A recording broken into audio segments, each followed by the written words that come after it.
America സ്വപ്നം കാണുന്ന ലക്ഷക്കണക്കിന് ഇന്ത്യക്കാർക്ക് ഓരോ മാസവും വിസ ബുള്ളറ്റിൻ എന്നത് ഒരു നിർണായക രേഖയാണ്. 2026 മെയ് മാസത്തെ വിസ ബുള്ളറ്റിൻ ഇപ്പോൾ പുറത്തു വന്നിരിക്കുകയാണ്. ഇത്തവണ ഇന്ത്യക്കാർക്ക് സന്തോഷിക്കാനും അതേസമയം അല്പം ആശങ്കപ്പെടാനും ചില കാര്യങ്ങൾ ഇതിലുണ്ട്. പ്രത്യേകിച്ച് കുറഞ്ഞ കാലയളവിൽ ഗ്രീൻ കാർഡ് ലഭിക്കുമെന്ന് കരുതപ്പെട്ടിരുന്ന ഇൻവെസ്റ്റർ വിസ കാറ്റഗറിയിൽ US സ്റ്റേറ്റ് ഡിപ്പാർട്ട്മെന്റ് നൽകുന്ന പുതിയ മുന്നറിയിപ്പാണിത്.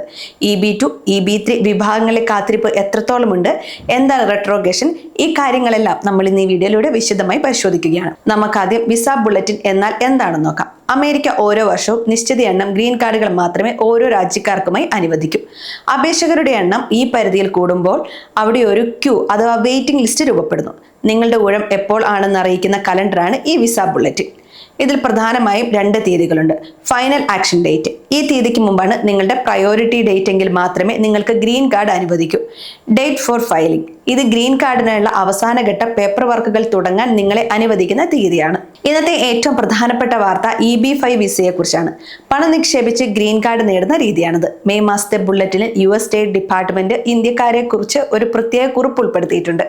ഇന്ത്യയിൽ നിന്നുള്ള നിക്ഷേപകരുടെ എണ്ണം വൻതോതിൽ വർദ്ധിച്ചിരിക്കുകയാണ്. അതിനാൽ EB അൺറിസർവ്ഡ് കാറ്റഗറിയിൽ വിസകൾ തികയാതെ വരാൻ സാധ്യതയുണ്ടെന്ന് US മുന്നറിയിപ്പ് നൽകുന്നു.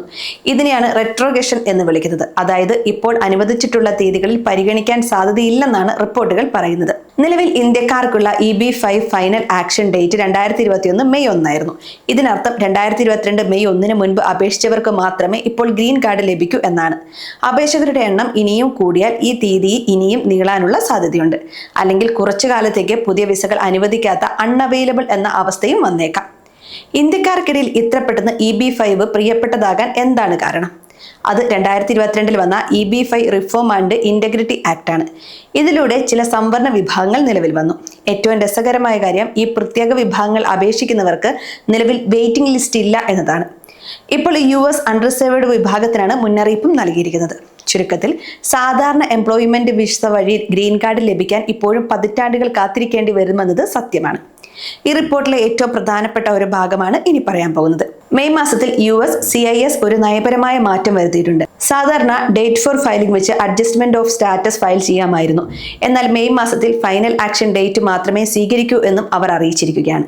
ഇതിന്റെ അർത്ഥം, നിങ്ങൾക്കിപ്പോൾ ചാർട്ട് B പ്രകാരം യോഗ്യതയുണ്ടെങ്കിൽ നിങ്ങളുടെ അപേക്ഷ സമർപ്പിക്കാൻ 2026 ഏപ്രിൽ 30 വരെ മാത്രമേ സഭയിൽ ലഭിക്കൂ. അത് കഴിഞ്ഞാൽ നിങ്ങൾ വീണ്ടും ചാർട്ട് A പ്രകാരം നിങ്ങളുടെ ഊഴം വരുന്നത് വരെ കാത്തിരിക്കേണ്ടി വരും.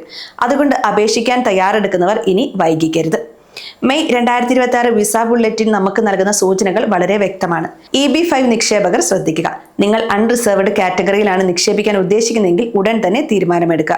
റെട്രോഗേഷൻ വന്നാൽ കാത്തിരിപ്പ് വർഷങ്ങളായേക്കാം. റൂറൽ പ്രൊജക്ട് അതുകൊണ്ട് തന്നെ പരിഗണിക്കുക. വേഗത്തിൽ ഗ്രീൻ കാർഡ് വേണമെങ്കിൽ 20% സംവരണമുള്ള ഗ്രാമീണ പദ്ധതികൾ തിരഞ്ഞെടുക്കുന്നതാണ് ബുദ്ധി. ബാക്ക്ലോഗ് മാറുന്നില്ല എന്നതും പ്രധാനമാണ്. EB2, EB3 വിഭാഗങ്ങളിലുള്ളവർക്ക് കാര്യമായ പുരോഗതി ഉണ്ടാകാൻ സാധ്യത കുറവാണ്. നിയമസഹായം തേടുകയാണ് ഏറ്റവും പ്രധാനം. വിസ നിയമങ്ങൾ ഓരോ മാസവും മാറിക്കൊണ്ടിരിക്കുന്നതിനാൽ കൃത്യമായ ഒരു ഇമിഗ്രേഷൻ അറ്റോർണിയുടെ നിർദ്ദേശവും ഉപദേശവും സ്വീകരിക്കാൻ തയ്യാറാവണം.